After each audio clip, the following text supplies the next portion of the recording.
Hello. അപ്പോൾ ഈ ഒരു ക്വസ്റ്റ്യൻ നോക്കിയേ. ഈ ഒരു ക്വസ്റ്റ്യനിൽ പറയുന്നത് എന്താണെന്ന് വെച്ചിട്ടുണ്ടെങ്കിൽ നമുക്ക് ഈ എയും ബിയും തമ്മിലുള്ള പോയിന്റിൽ കൂടെ ഒരു 15 വോൾട്ട് കോൺസ്റ്റന്റ് വോൾട്ടേജ് പോകുന്നുണ്ട്. അങ്ങനെയാണെങ്കിൽ സി ഡി എന്ന് പറഞ്ഞ ബ്രാഞ്ചിൽ കൂടെയുള്ള കറണ്ടിനെ കണ്ടുപിടിക്കാനായിട്ടാണ് നമ്മളോട് പറഞ്ഞിരിക്കുന്നത്. ഓക്കെ, ഫസ്റ്റ് നമ്മൾ എന്ത് ചെയ്യും? അതിൻ്റെ ഇക്വലന്റ് റെസിസ്റ്റൻസ് കണ്ടുപിടിക്കും. ഇക്വലന്റ് റെസിസ്റ്റൻസ് കണ്ടുപിടിക്കാനുള്ള ഇക്വേഷൻ എന്താണ്? R1 is equal to R1 R2 divide by R1 plus R2 ആണ് നമ്മുടെ ഇക്വേഷൻ എന്ന് പറയുന്നത്. അതായത് 1 × 3 ഡിവൈഡ് ബൈ 1 + 3 ഈക്വൽ ടു 3/4 ഓം എന്ന് കിട്ടും. ഓക്കെ, ആൻഡ് ഇതെന്താണ്? ഇത് രണ്ടും പാരലൽ ആയതുകൊണ്ടാണ് നമ്മൾ ഈ ഒരു ഇക്വേഷൻ യൂസ് ചെയ്തത്. ദെൻ അടുത്ത എന്താണ്? ഈ 2 ഓമിനും 4 ഓമിൻ്റെയും ചെയ്ത് കഴിയുമ്പോൾ നമുക്ക് എത്ര കിട്ടും?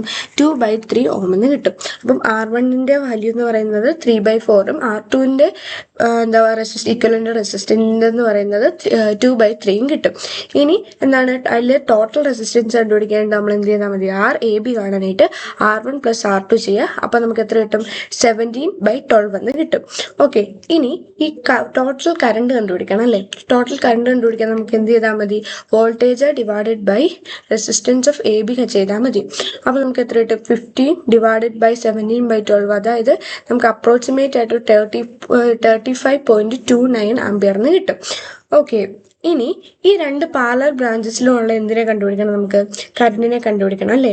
അതിനെ കണ്ടുപിടിക്കാൻ എന്ത് ചെയ്യണം? ഫസ്റ്റത്തെ ബ്രാഞ്ച്, അതായത് കറണ്ടിൻ 1 ഓം ബ്രാഞ്ചിലെ കറണ്ടിനെ കണ്ടുപിടിക്കാൻ എന്ത് ചെയ്താൽ മതി? I1 = I × R2 divide by R1 + R2 ചെയ്യണം. അത് ചെയ്ത് കഴിയുമ്പോൾ നമുക്ക് എത്ര കിട്ടും? 160 ഡിവൈഡ് ബൈ 17 ആംപിയർ കിട്ടും. അതുപോലെ തന്നെ 2 ഓം ബ്രാഞ്ചിലെ കണ്ടുപിടിക്കുമ്പോഴോ നമുക്ക് എന്ത് കിട്ടും? 180 ഡിവൈഡ് ബൈ 17 ആംപിയറിന് കിട്ടും. ഓക്കെ, ഇനി നമ്മൾ ജംഗ്ഷൻ റൂൾ വെച്ചിട്ട് എന്താ ചെയ്യുന്നത്?